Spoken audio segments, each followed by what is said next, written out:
Maybe you're young and on the move in the tempo of today, on skates or on horseshoes, on a gay, friendly moped, or driving one of those symbols of you-know-what which gnash their teeth at the sad, square world of the oldies. Or you're very relaxed and very rich indeed. Or possibly just a bit less rich.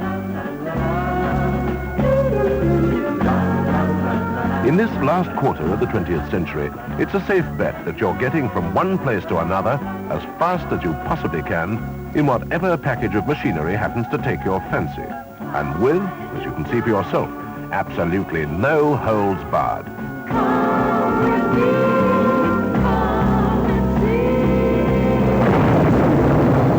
It wasn't always like this.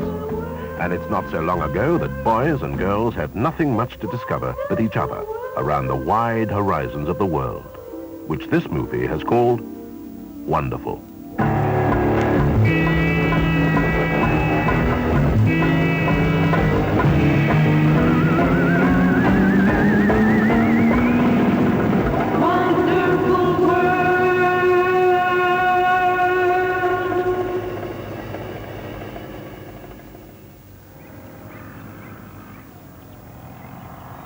The complicated webs of steel which we spin from one side of our rippers to the other, the busy engines of the cars and aircraft which carry us about our business, are part of a scheme of things which we take as much for granted as we do the steady multiplication of scale that bred this gargantuan garage for the international jumbo jets. Or this spreading umbrella of steel to cover the once weatherproof heads of our football fans. But the bridges and the engines, the hangars and the jets, the power lines and the power which they carry, on the unfailing support of which our lives are built, would simply not exist if some forgotten ancestor hadn't lit his fire upon an outcrop of dusty stone and found in the ashes a few glittering beads of the foundation of the modern world, iron.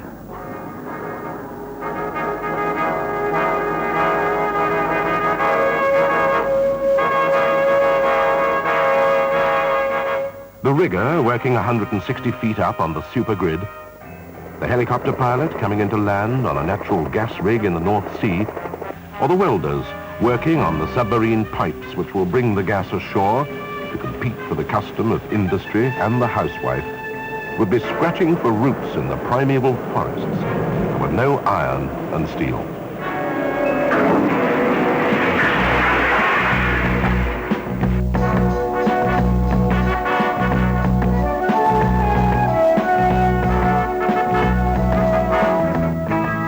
Coal has been a familiar product for so long that it doesn't steal the headlines in quite the same way as oil.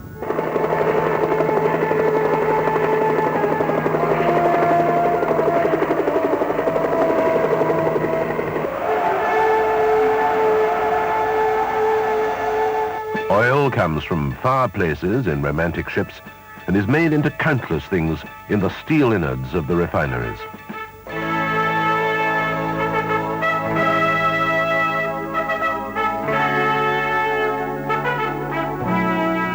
Whatever its place or material of origin, all our power and heat and movement is carried and converted and channeled by the genius of men, expressed in steel.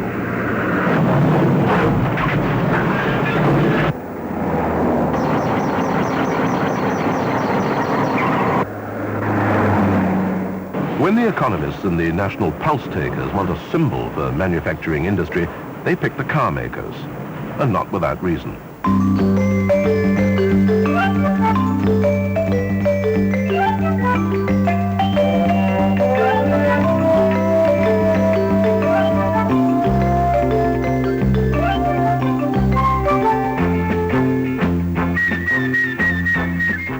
Our symbol of happy freedom and access to fresh air is a box of steel sheets shaped in steel presses, operating dies of hardened steel.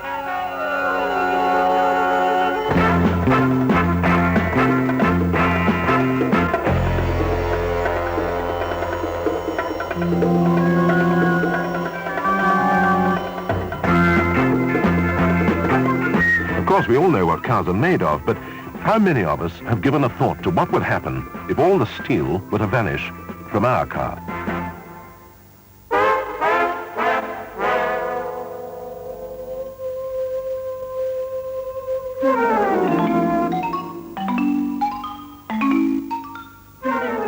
Piece by piece, member by member, our motor car, our pride and joy, is restored to us. And once again, we're masters of our world, and the cold shadow of our foot-slogging ancestors, which loom for a moment, has passed.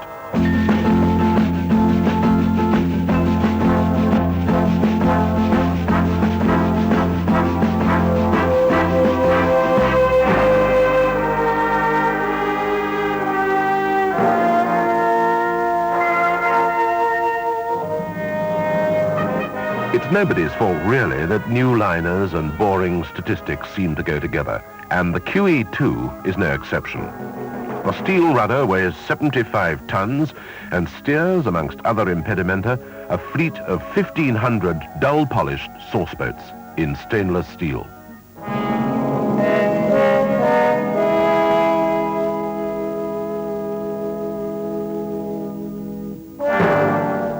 But what the figures don't say is that the new Queen is beautiful and profitable.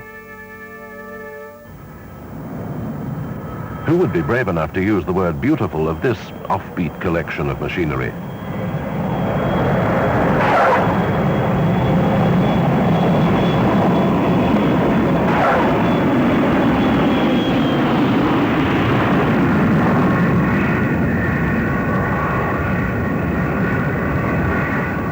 Concorde looks effective rather than beautiful, with its odd insect stare and jointed insect legs. But Concorde is brave and clever and right. Concorde reminds us that technology on this scale puts us firmly among the members of the big league in aviation.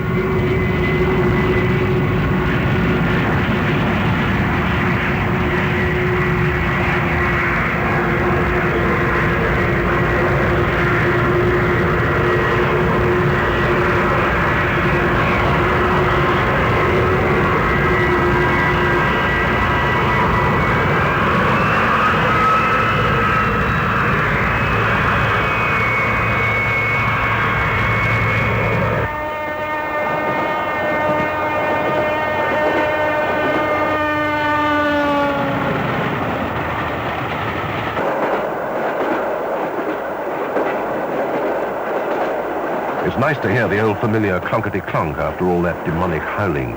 Steel wheels on steel rails. Even if the motors are electric and the only whiff of steam comes not from the locomotive, but the coffee pot. But even on the railway, nothing stays sacred for long.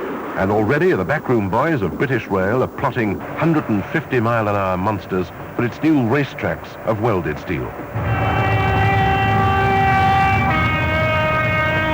5 days a week, it's off to work on the early train for many of us. But Saturday is different.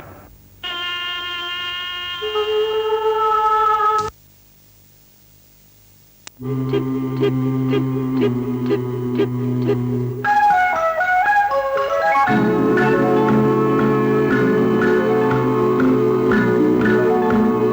La la la la. Saturday morning at number 13, the happiest place anybody has seen. Breakfast is ready, so Mom takes a cup. She's 5 minutes break before starting the washing up. After the shops in the Saturday jam, pushing a trolley or pushing a pram, while Father takes 12 on the 17th green. Saturday morning at number 13. Saturday's the day for doing all those little jobs around the nest. Someone's gotta do them. But Dad's been working all the week, while Mom's had 5 whole days to sit and rest. Saturday playtime at number 13, but Mom has to play with the washing machine. Dad's building muscles like ribbons of steel. After building muscles, it's amazing how tired you feel. Junior's an astronaut going to the moon. Mom's a hairdresser that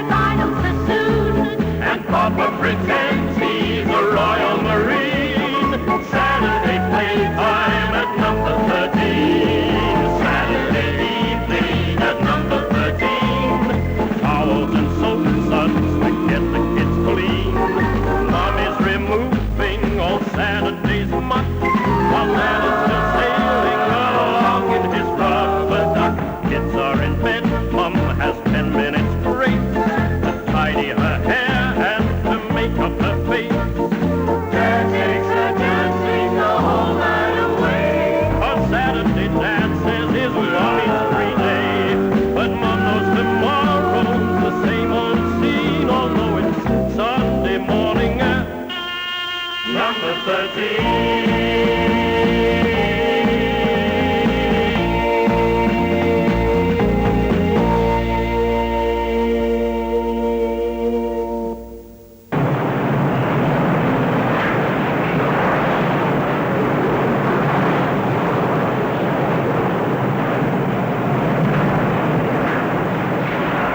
For years, we've been using steel to make buildings stronger.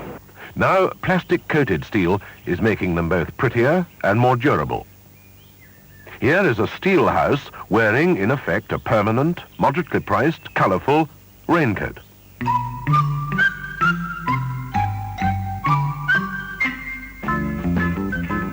Matchbox modern is not the least critical term to have been used for some of the new freedom which steel, as a structural material, has given the architects and engineers.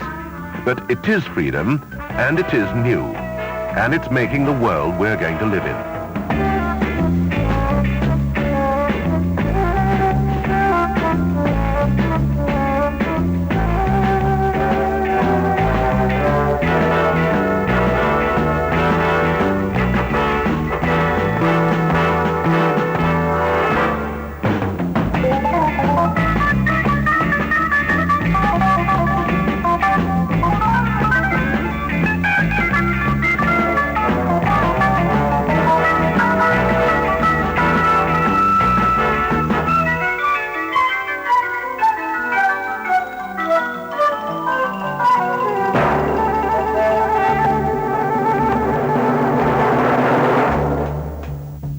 The seeds of modern technology have been in the ground a good few years, and now it's springtime and strange plants are shooting up from the rich soil of our inheritance.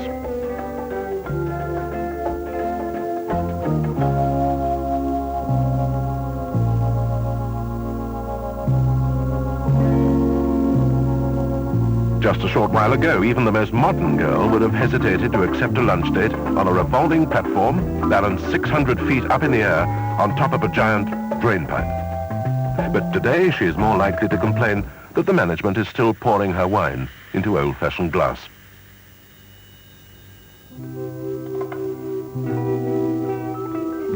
For the girl of today knows the materials of today and will try any form of glamour. Once. How about steel next to the skin?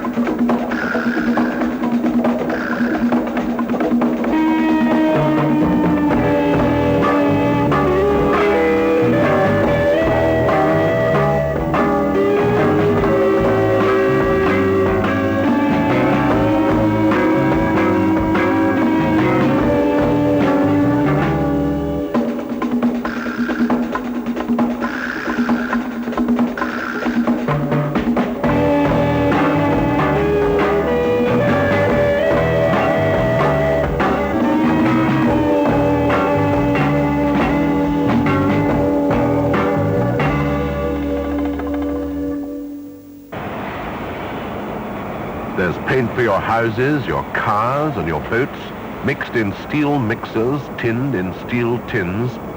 There's plastic for wrapping and paper for packing, steel rollers for drying the colors of dyeing, and twiddling bobbins for knitting machines.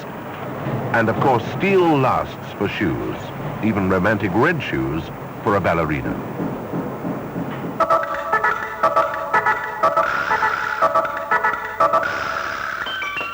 To keep our food both fresh and handy, we rely on the good old tin can, which of course isn't really tin, but steel.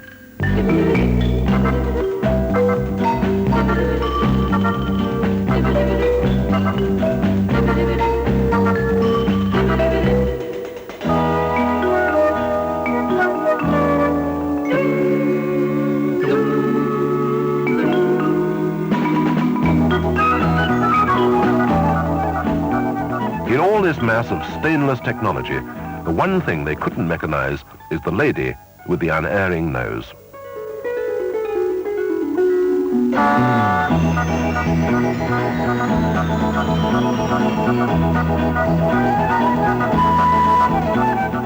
Behind the food industry and every other industry are the machines that run smoothly in the service of our modern way of life.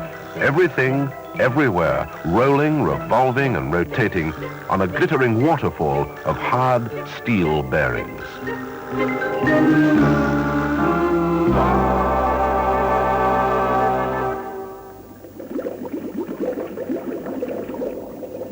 We've covered the dry land with our adventurous ideas and filled the air with traffic. The same itch of curiosity is tempting us into the green and silent world under the sea. Fire was once our biggest discovery. Iron and steel was another. Now we're taking both of them with us down into a new and no less wonderful world.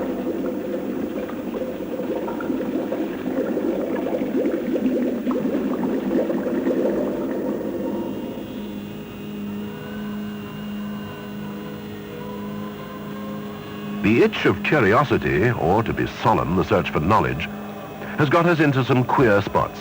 On the earth, in the sky, under the sea. And now, there's only one new way to go.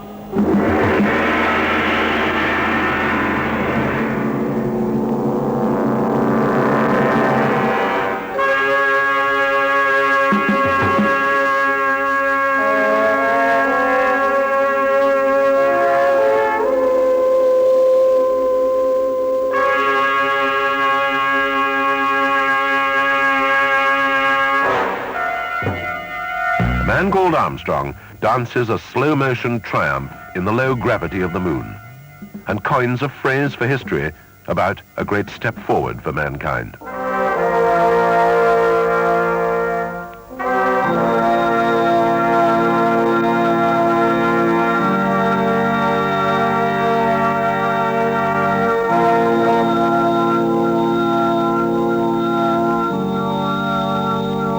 From the deserts of the moon, our cloud-wrapped world seems far away and full of mystery. And so it should. For it's a wonderful world to be any age in, full of wonderful things for us all.